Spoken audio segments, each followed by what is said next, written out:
Hello everybody, it's Mr. C of Mr. C's Homeschool Music Academy. How is everybody doing on this Monday, this magnificent Monday? I'm not one of those people that usually takes the days of the week and gives it a name based on the first letter of the day of the week. So yeah, I'm just starting to get into that practice now, okay? I notice that people like to do that. Oh, magnificent Monday, terrific Tuesday, wonderful Wednesday. Okay, so yeah, I am starting to do that because, you know, just doing that makes everything so much happier. So as I'm waiting for people to come on, okay, and join us on our usual 3:30 p.m. Facebook Live music tip of the day, I'm wishing everybody a magnificent Monday, okay? And so we're waiting for people to join, okay? But hello, everybody. I hope everybody's doing wonderfully today. I hope you all had a great weekend, okay? And let's just say, first of all, let me just say hello to my wife, Shirley. Hello, honey.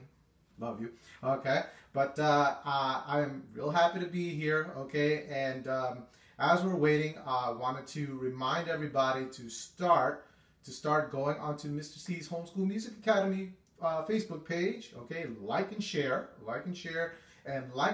this video, okay? And some of the other videos you'll see on that Facebook page. A lot of the other Facebook Live videos, they're posted right there. So take a look at those if you hadn't gotten a chance to see those, and watch them and like and share, okay? Because that's what I like to do. I'm here to share, okay? I'm here to share what I know about music and music curriculum and putting that into the homeschool environment for all you homeschool parents, okay? But besides that, also become a member of Mr. C's Diligent Students, okay? Every now and again, I'm getting people who I invite, and people are coming on to be members, and so I got some members, okay, very dedicated members, and I thank you for that, okay? You will also find on that page, if you're a member, okay, you get on there for free.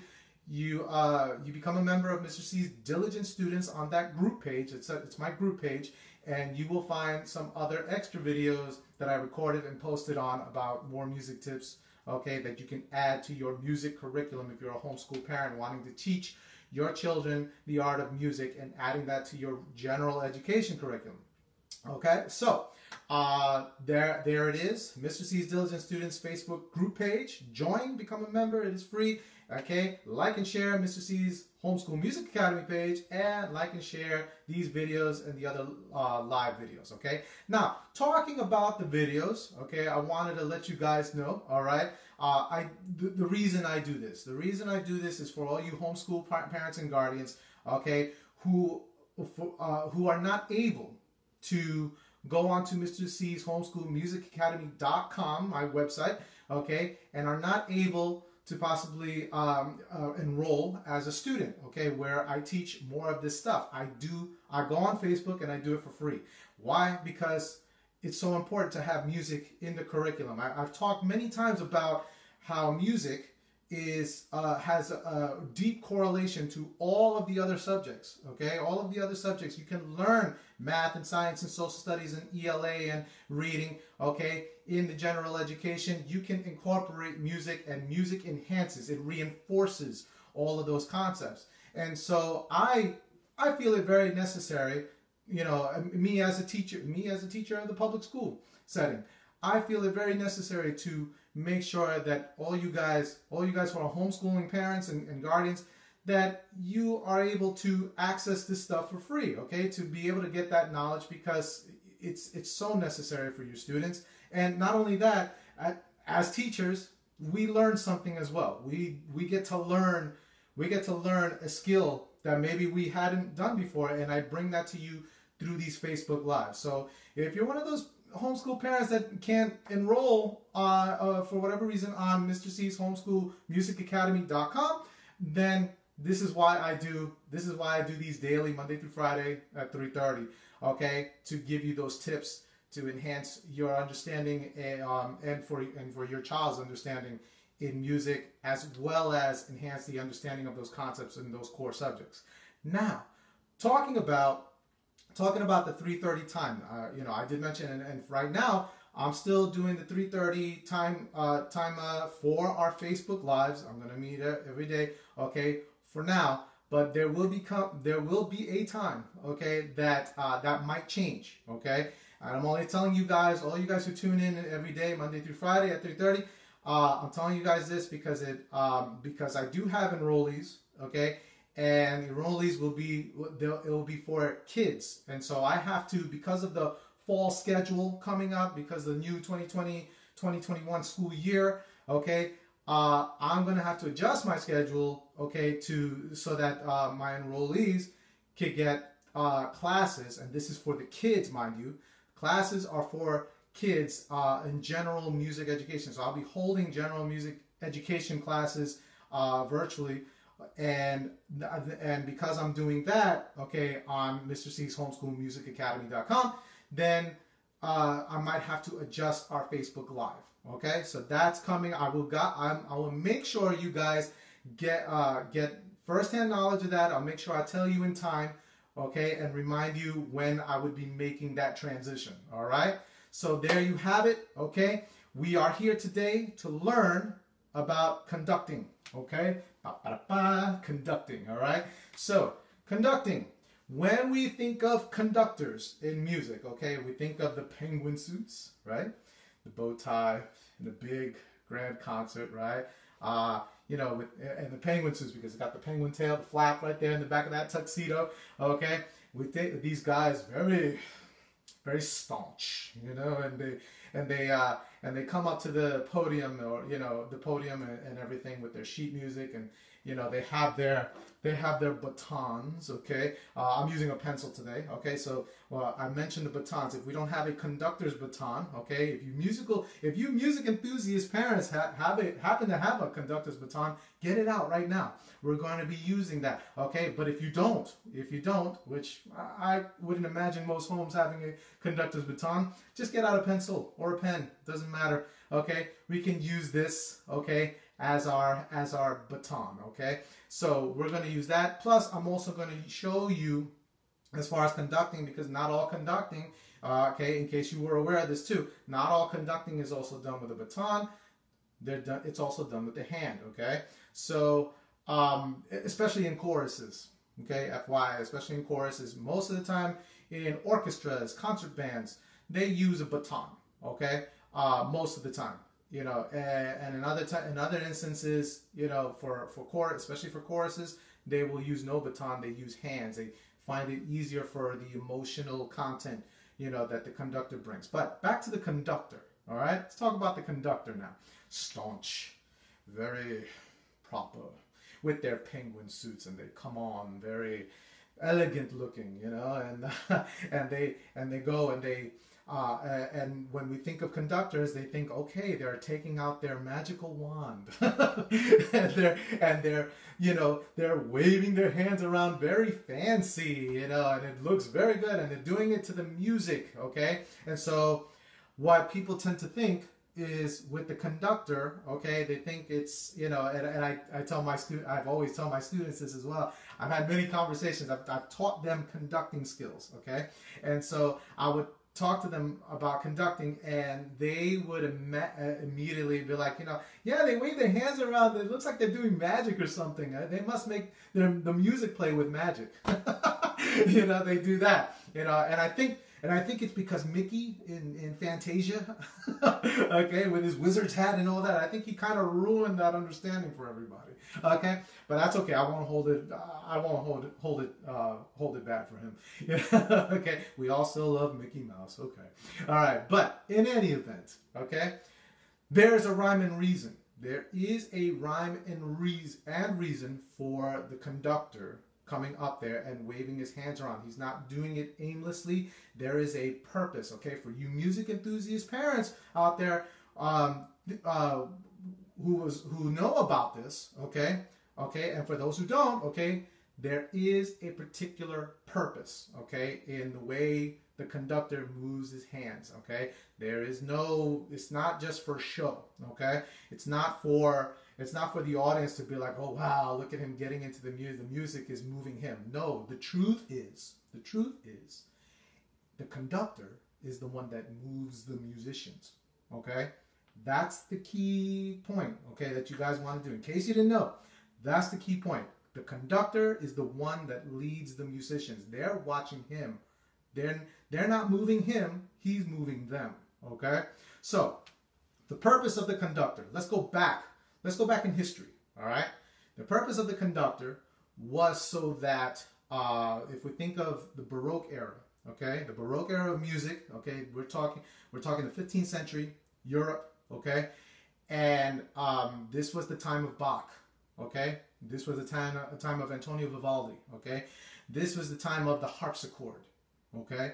So the harpsichord, okay, if you think of the orchestra, and the orchestra, a Baroque era orchestra at the time was very, very small, okay? So it was a small orchestra. It wasn't the big, huge concert bands and orchestras that we know now, where there's, you know, hundreds of people within the one orchestra, within the one concert band. No, we're talking about 40, okay? So it wasn't very big, okay? It didn't have a lot of instruments, a lot of musicians, okay? But they didn't have a conductor then either, okay? But what you tend to see, what the idea with the Baroque era, okay, and the way they held their concerts, okay, was that the conductor himself was actually always the harpsichord player, okay, or the composer who happens to be the harpsichord player, okay. So that was the person that led those orchestras or led the concert bands, okay, as small as they were. They're the ones that were the leaders, okay, or AKA conductors. But the difference was they didn't come up with a system yet of waving the hands. What they did was they put the harpsichord player right in the middle, in the front, okay, and if you can imagine all the instruments, they have this half circle formation. Okay, they're all seated and in sections of their instrument. The clarinets, the violins and the violas and the cellos. They're all organized, but all the instrumentalists are in this U formation, this half circle. And in the middle, in the front, was the harpsichord player. Okay, in case you didn't know what a harpsichord is, by the way, is you can this is stuff that I also cover. I happen to also cover in one of my classes in Mr. C's Music Mission. But in any event, the harpsichord player, okay, is the piano before the piano. Okay, so if you ever heard a harpsichord, if you ever heard a very I wish. Darn, no, I don't have my other keyboard. My other keyboard has actually has a harpsichord sound. I don't have it plugged in right now, okay? But maybe you want to check your keyboards. If anybody happens to have a Casio, Yamaha keyboard at home that has all these instrumental options, look for harpsichord. I'm going to write it. I'm going to write it down in case you don't know how to spell it. Okay, I'm going to write it on the board over here. This is just a side note, okay? Harpsichord.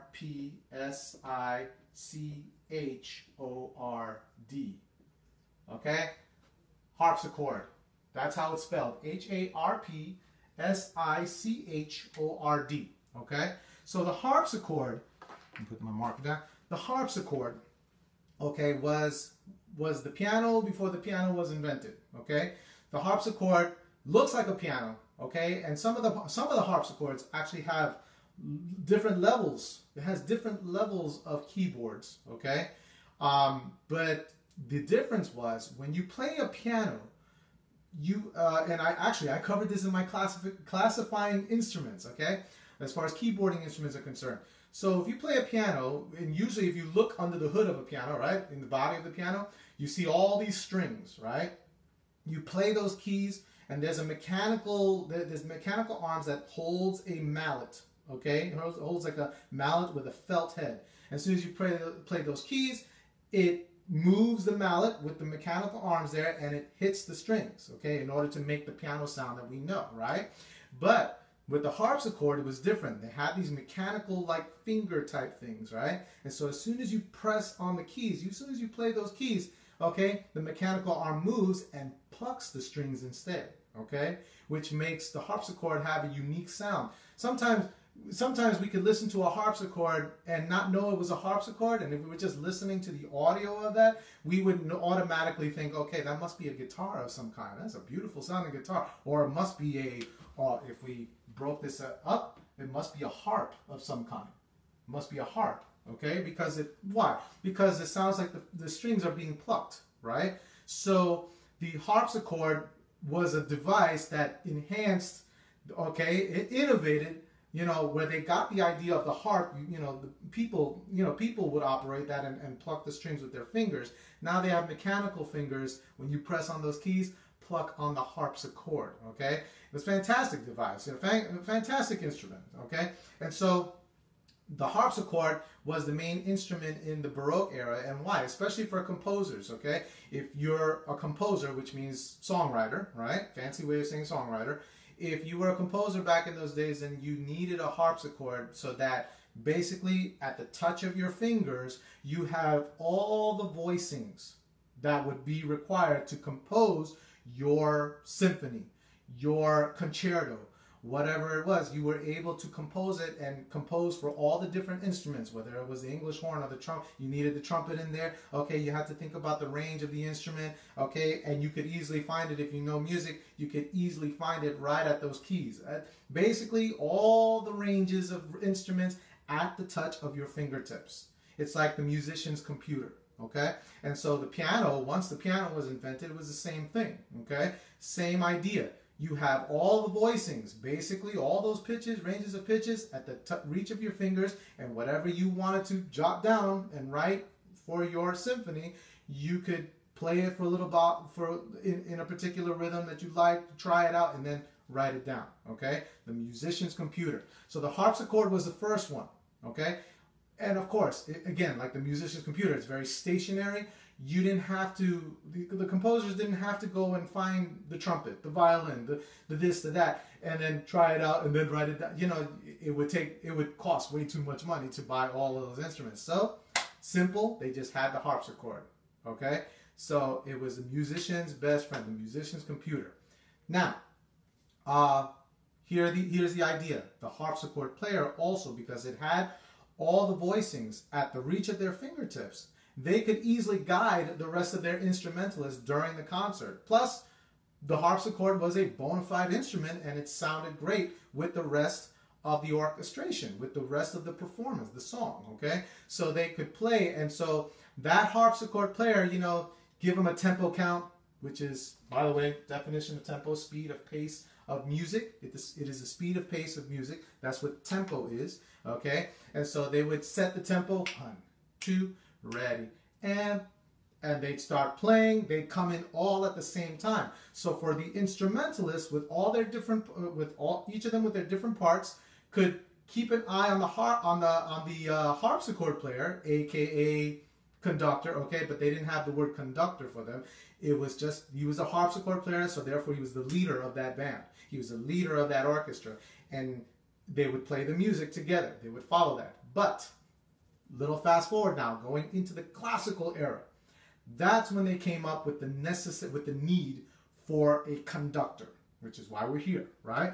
The need for the conductor. So the conductor now, the reason why they needed one person, excuse me, one person to move their hands in a specific way, okay, is because they're setting the tempo.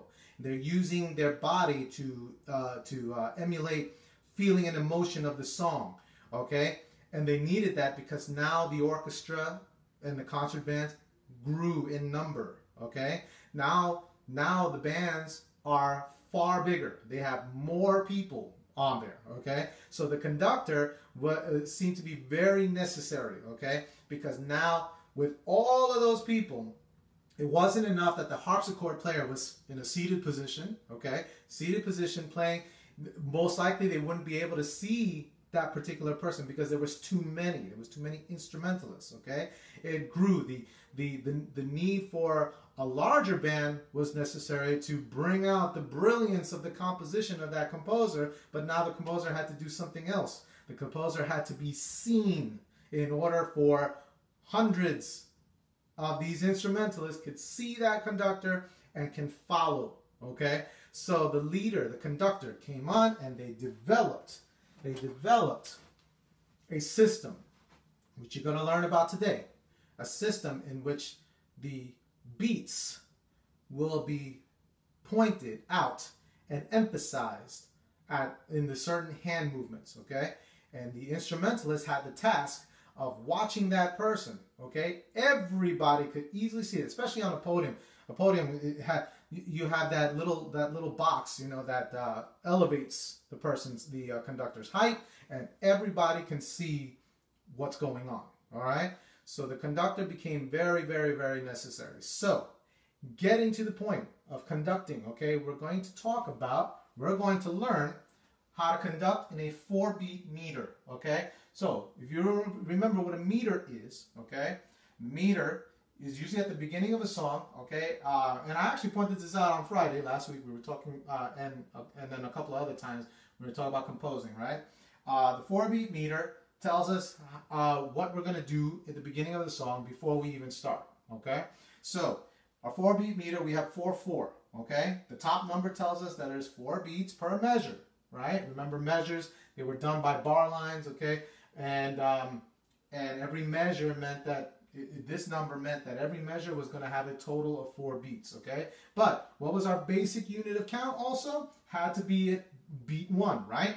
At one beat. So every beat that's going to be counted is determined. What determines to get the note that gets the 1 beat is going to be shown at the bottom number 4, which is a symbol for the note, which is the quarter note that gets 1 beat. So if you see in a meter, hello Miss Robinson, Miss Karen Robinson, how you doing? Talking about conducting. Get a pencil out and a pen if you're ready. Okay, get one of those, and we're going to learn how to conduct today. Okay. But back to this, we're talking about our meter, 4/4. The top number tells us that it's 4 beats per measure, and the bottom number 4 is a symbol for the note that gets 1 beat. In our case, it's the quarter note. If you forgot what a quarter note looks like, a quarter note looks like this. Remember, we color in the note head and give a stem. Okay, that is our quarter note. Okay, there we go. So our quarter note looks like this. And so in a piece of music, the quarter note will be valued at 1 beat each. Okay, so we know where our basic unit of count is. All right, but that is not as important right now in terms of conducting it. Okay, but it's something that we look at. Okay, when we open that piece of music, we're going to look at that 4-beat meter. We're going to know exactly what pattern we're going to use the moment we open it, okay? And so the pattern looks like this, okay? So here's my conducting pattern. I want you guys follow along with me as best as possible. So we're looking at it a certain way, right? But then when I face you and I try to do it, it's probably gonna look a little different, okay? But follow along as best as you can using, first of all, even before we get to the conducting pattern, let's talk about this, okay? Let's talk about, okay, the actual baton, okay? So in our case, we're using our pencil, okay? When you teach your children this, okay, your students, the baton, okay, has the part where you grip, which is not choked up over here, but right at the bottom, okay? And this point, or the pencil point, okay, we're going to refer to as the ictus, okay? Everybody say that with me, ictus, okay? The kids love saying that. Ictus, you know? Okay? They love saying that, but that's the ictus right here, okay? Now, they call this the ictus because it is the point where it's almost going to feel like a bounce, all right? Like a bounce. So what I want you guys to do right now is you take your pencil, your pen, or if you happen to have a baton, take it out, okay? You're going to have your hand, the other hand is going to be flat right here. You're going to take your baton, okay? And with the ictus in mind, you're going to swipe down and you're going to tap on the palm of your hand, okay? Over and over again. I want you to do this. And I want you to feel that sort of bounce that I'm doing. And notice, I'm actually going to come over here a little bit. Notice as I'm doing it, all right? Look at my wrist and forearm movement, okay? I'm feeling that bounce. So you're tapping on the palm of your hand.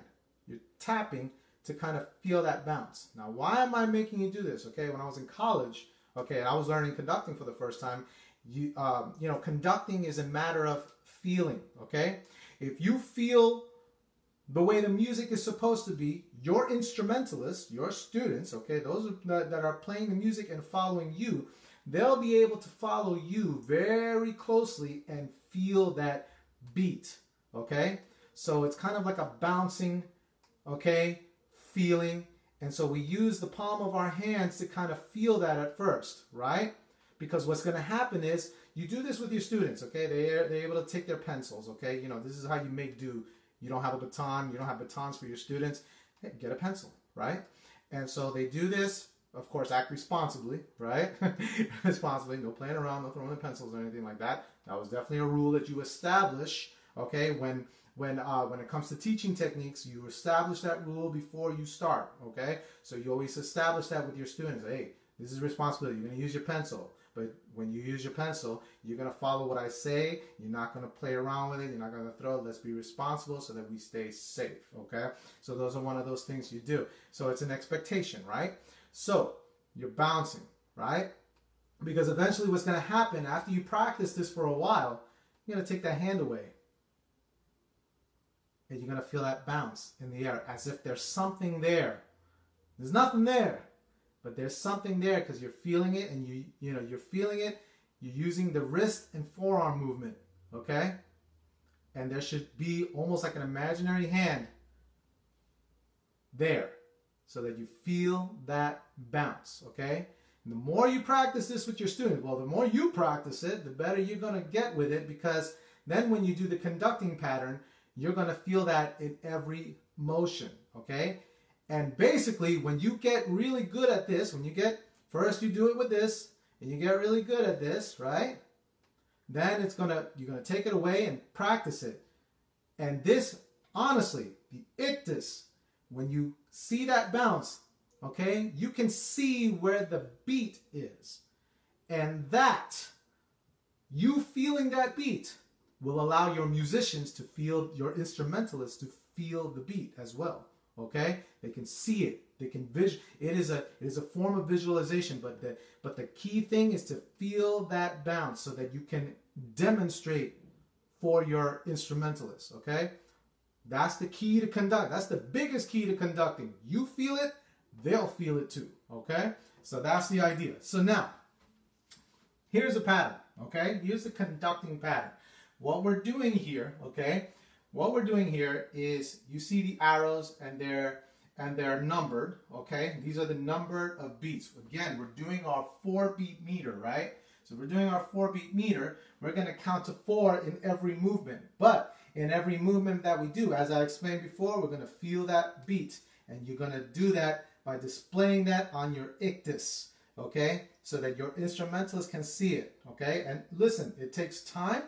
It takes time, it takes practice to get used to it, like anything else, right? And this is awkward, but this is the system that works. It works, okay? So, here's the conducting pattern. We're going to go down, all right? So we go down, see the down arrow? And I've numbered it as 1, okay? That's basically what we've been doing already. Down on 1, right? We're going down, right? So we're doing that. And we're feeling that beat 1.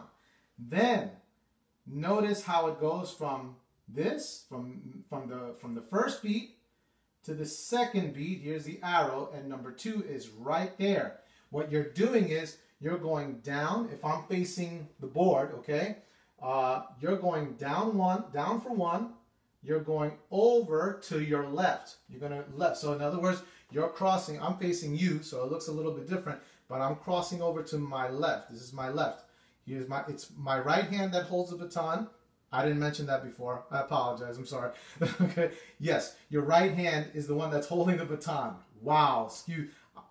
Bad, Mr. C. I'm so sorry, guys. Okay. But yes, right hand holds the baton. Okay. So that makes it much easier, right, guys? In case you were holding it with your left, hold it with your right. Okay. My bad, guys. My fault on that. But you're going to hold with your right, and you're going to come down, right? You're going down for 1. Then you're crossing over to your left with your right hand, still with the baton, right? You're crossing over to your left, and you're going to hit with, you can use your palm too, still your palm as the guide. I'm going to come over here a little bit. You can hit your palm as a guide going over to your left. All right. So this is beat 2. Bam. Okay. So you have beat 1. Sorry, let me go here. Beat 1, 2 to the left. Okay. So here we go. 1, 2 to the left, and when you hit, you're going for that beat, feeling that ictus. Okay. That has to do with a flick of the wrist, a motion of the forearm, and feeling that beat. So 1, 2 to the left. Then look at the pattern as the line goes around and arches over to beat 3, back to the right. So you're going over to the right and almost really you're coming back to the right and you're doing a 3. Let me actually come, nope, let me go over here. Sometimes I got to adjust my position here, but I got to go 3 to the right. So it's kind of almost like you're doing a backhand, but you're not, okay, you're not, be careful, don't backhand. You know, actually, true story, I almost backhanded a student by accident because they came up to ask me a question and they kind of came really quick. Mr. C, and I went, oh, sorry, buddy. I'm sorry, we had a good laugh about it though. He was a good sport, you know. But it was a total, I was like, I'm sorry, are you okay? Are you okay? I didn't get you in the eye, did I? No, but, you know. But we go to, we kind of, it's almost like you're backhanding, okay? So you're going towards your right again and you're going 3, feeling that bounce, that boom, 3, okay? Then after you go from 3, you're gonna come up. You're gonna curve around and up. See that point right over here actually? Right where number 4 is. This is why I wrote it there. You're gonna come right over here and feel that 4 and up. And it goes up, that boom and 4, all right? So what does that look like? Okay, so you came from 3. Let me get a good position. 3, kind of backhanding, right? 3, okay? And then I'm gonna put my hand over here. I'm coming around and I'm going to hit 4 just right here and go swipe up, okay? 4, okay? So let's break it down. Let's break down that whole pattern, okay? Here we go. I might have to move a little bit, but we'll get it. So we go down, swipe down for 1, right? Feel that hit, and you're going to go towards your left for beat number 2, 2, right? Then you're going to go towards back to your right, curve around, right? And almost like a backhand, 3. And then you're going to put your hand over here and curve around this way and up for 4. So it's going to like, it's like it's hitting a wall over here. Boom, 4. So again, 1, so it's 1, 2 to the left, 3 to the right, 4 for up. Okay? Think of 1 and 4 in the middle. See? It's kind of like in the middle. They're both in the middle. But 2 is to the left and 3 is to the right. Okay? Down the middle, 1, 2 to the left, 3 to the right, back up to the middle for 4. Okay? That's how we do it. Let's do it again together. Get your batons ready. Here we go. Batons. And we go down 1, to the right, sorry, to the left, 2, to the right, 3, and up, back up for 4. Let's do it again. And 1, 2, 3, 4. Let's do it again. 1, 2, 3, 4. Again. And 1, 2, 3, 4. Okay? Now, after you get practice, this is what I really highly suggest when you're practicing this to prepare for your students, your child's conducting lesson, okay? You know, as you number them down on your lesson plan, of course, you go on your lesson plan and you number them. Okay, I'm going to do this first, I'm going to do that first. Okay, you go through the steps. Then you use those steps as a way of teaching yourself, right? You're teaching yourself. Just as I taught you how to conduct, you go through the practice, okay?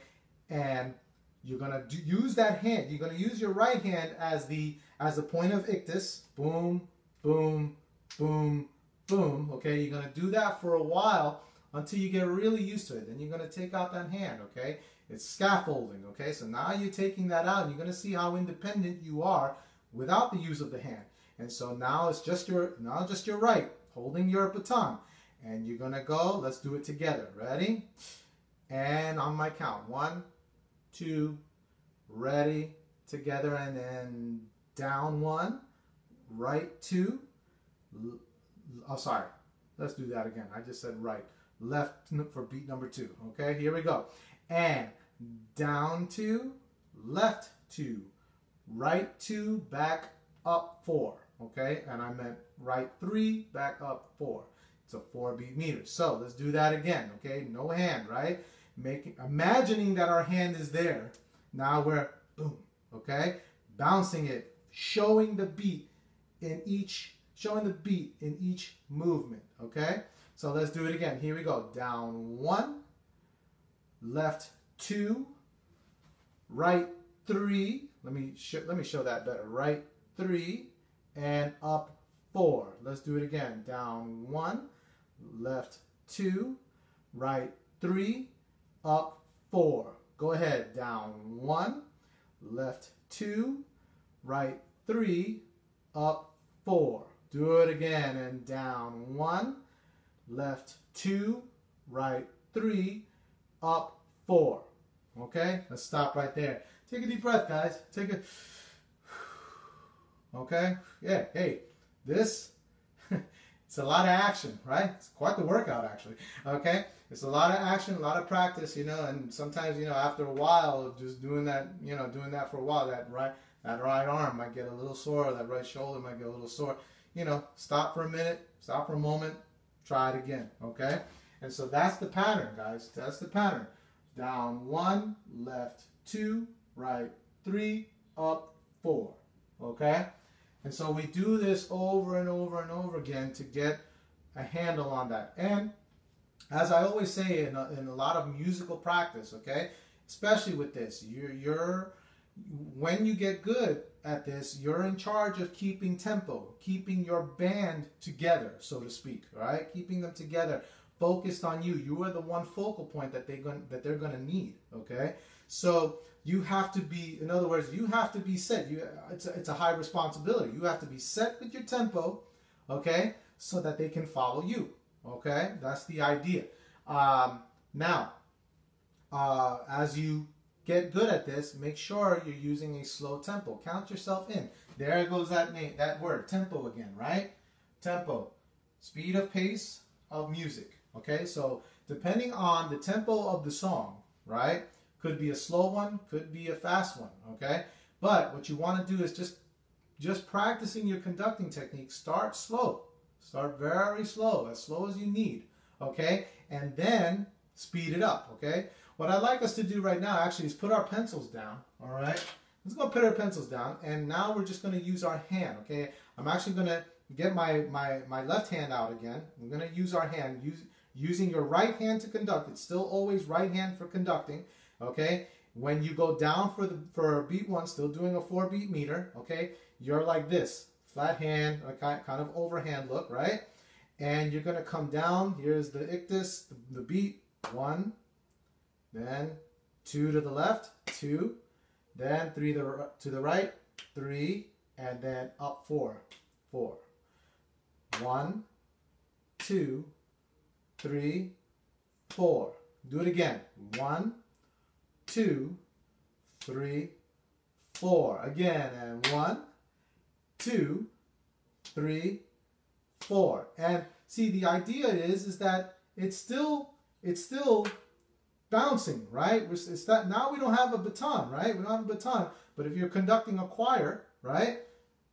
Now you got to show that bounce again with that flick of the wrist, motion of the forearm, okay? You got to use that to feel that beat. In fact, you could even start, just like I said earlier, like I mentioned earlier, practice doing this for a while. Drill this for a while, just over and over again. 1, bam, bam. And then when you're ready, take it away. See that? The beats are very closely and very specifically shown by my hand movement, okay? It takes practice. It's kind of like your training wheels, right? For bikes.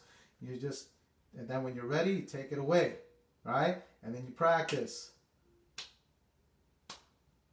1, 2, 3, 4. See that? That's the idea. Let's do that together again, okay? Actually, let's do it once with the training wheels, right? So to speak, once with the training wheels, once without, okay? So, hands ready? Right hand for conducting. Left hand is just going to be the training wheel, right? Okay? The feeling of that, you know, the physical beat, okay? I'm going to count 1, 2, 3, 4. We come in, all right? 1, 2, ready, down and 1. 1, 2, 3, 4. Again, 1, 2, 3, and 4. Now without. 1, 2, 3, 4. Good. Down 1, left 2, right 3, up 4. Down 1, left 2, right 3, up 4. Okay, and off. By the way, get used to as a conductor, and when you teach your children, teach them the cutoff. Okay, whether it's both hands or just the one. Okay, do this. Get into the habit of this as a cutoff. Okay, so when they're conducting themselves, when you're conducting them or they're conducting you, you can always switch roles. That's the thing. When your children get good at conducting, you can switch roles. You could play something, you could sing something, and they can conduct you. You see? And it'll give them more practice on that skill, all right? To know what it feels like to conduct other people, okay? So that's a tip. Once they get very comfortable in that skill, then, you know, you show them by you conducting them and then switch roles. Then you're going to make it so that, and you're not going to, and that's the thing, to really test them out, to make sure, to really assess and test them out to see that they're actually doing it right. What you want to do, okay, as you know, as a teacher, what you want to do is you want to, you know, really follow them. And this is what's great, because you're not going to try to cover up by playing or singing something very well when they're conducting you. Okay? Oh, you did a good job. Is that a true assessment of their skill? That's the question. Is that a true assessment of their skill? If you play it well despite their mistakes? No, right? I want you to play it. I want you to play or sing whatever they're conducting you in, and I want you to make your mistakes based on the way they're conducting you. So if they're gonna make mistakes, right? Because if they're conducting you,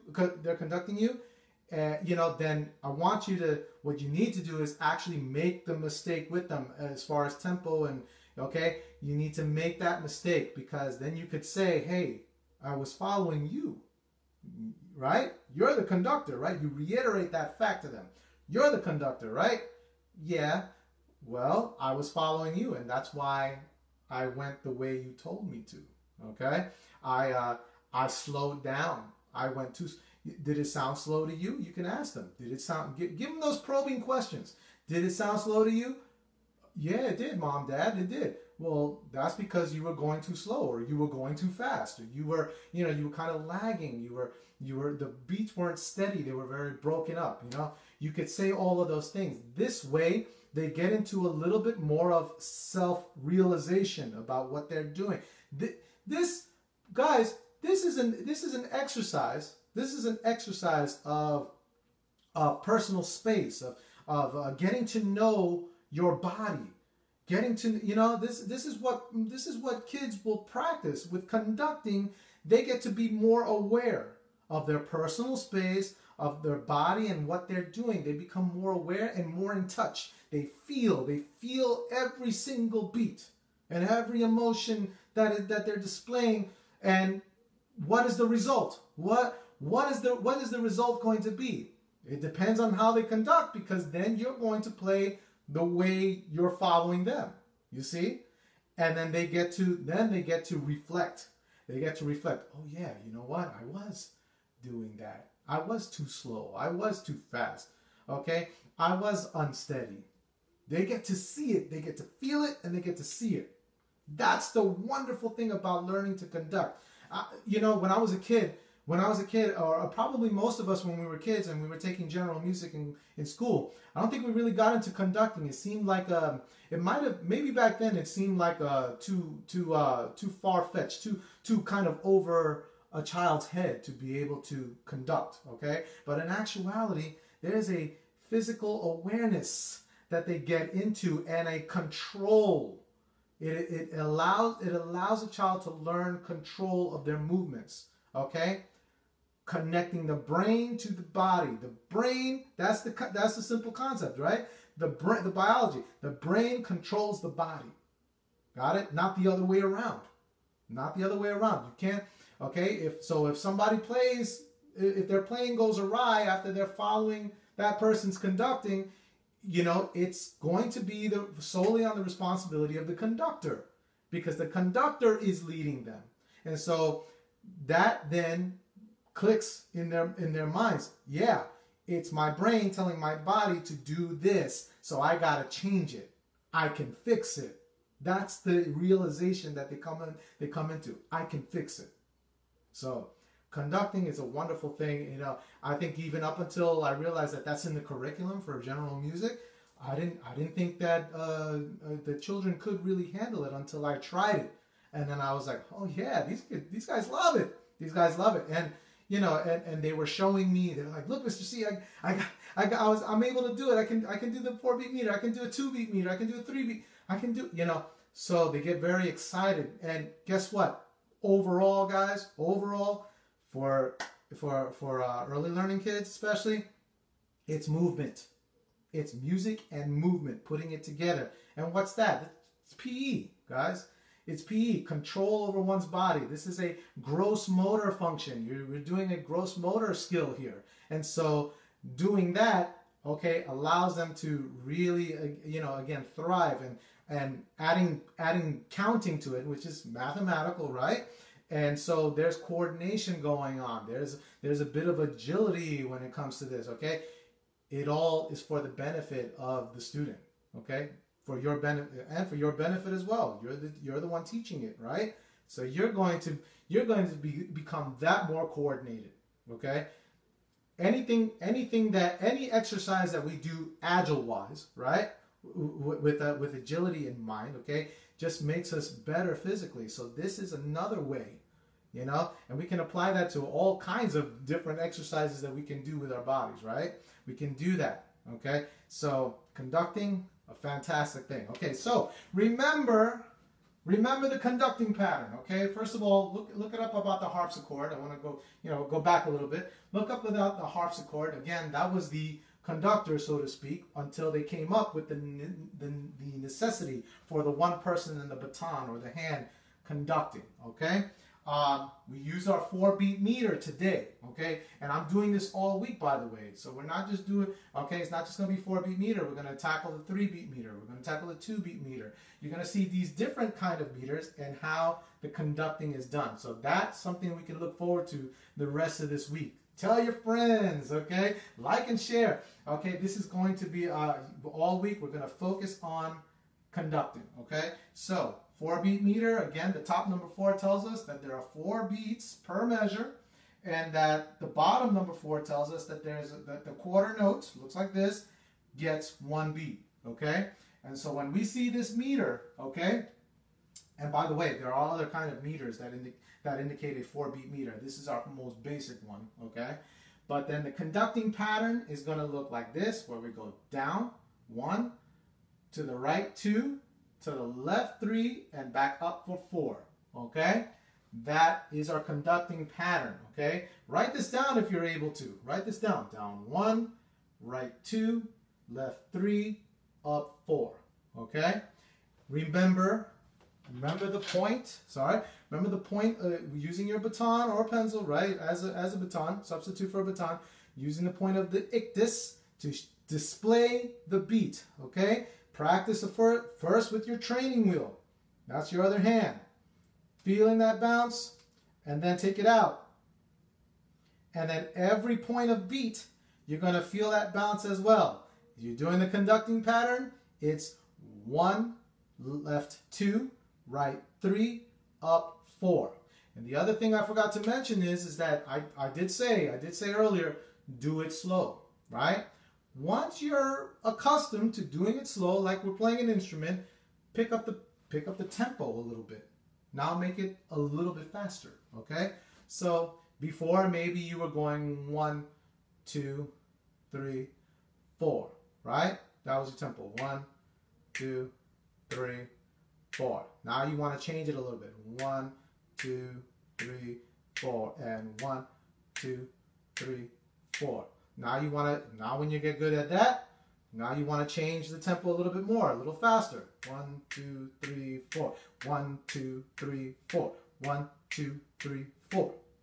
Maybe you want to go faster. Once you're good with that, of course, once you're comfortable with that, go a little faster than that. 1, 2, ready, and 1, 2, 3, 4. 1, 2, 3, 4. Okay, so we get the point, right?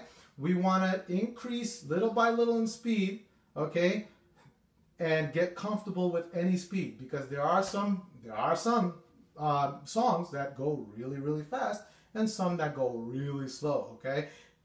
Let's start off even slower than that. Let me give you an example. So let's say we got a 4-beat meter, very slow.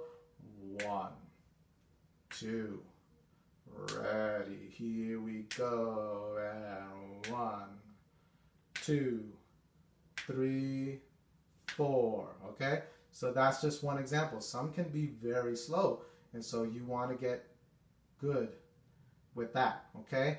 Practice at every speed, slow, really slow to really fast, okay? Practice, practice, practice to make sure that ictus is being displayed and seen, okay? Also, as the week progresses, not only I'm going to show you a different meter, but I'm also going to show you what the left hand does. The left hand, it's not just the right hand doing everything. The left hand has a particular function as well, okay? So, in fact, tune in tomorrow at 3:30. We're going to continue with conducting. I'm going to show you a 3-beat meter, and I'm going to show you what the left hand does, okay? But for now, practice your 4-beat meter, okay? The better you get at it, the better you can show your homeschooling child, okay?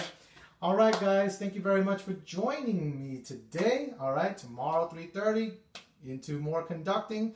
Like and share Facebook page, okay? Like and share this video and the other live videos that are posted in Mr. C's Homeschool Music Academy, okay? That page, as well as go on to Mr. C's Diligent Students group, become a member.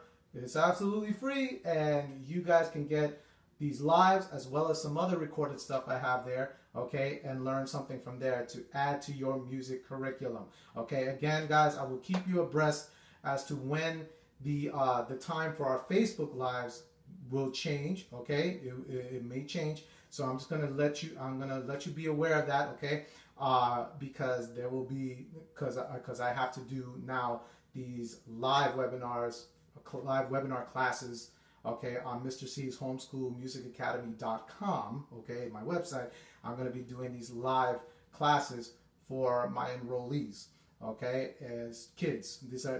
Those classes are specifically for kids, okay, but I will still have the Facebook lives for you parents to be able to teach your children. The ones that will be on my live, my classes on live on Mr. C's Homeschool Music Academy.com, that will be for the children. That will be for certain grade levels from kindergarten all the way through 12th grade.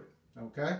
So, that's it, my friends. Glad to see you again, guys, and continue to have a magnificent Monday, and I will see you tomorrow at 3:30. Guys, take care, and as always, as I tell all my students, happy practicing. Take care.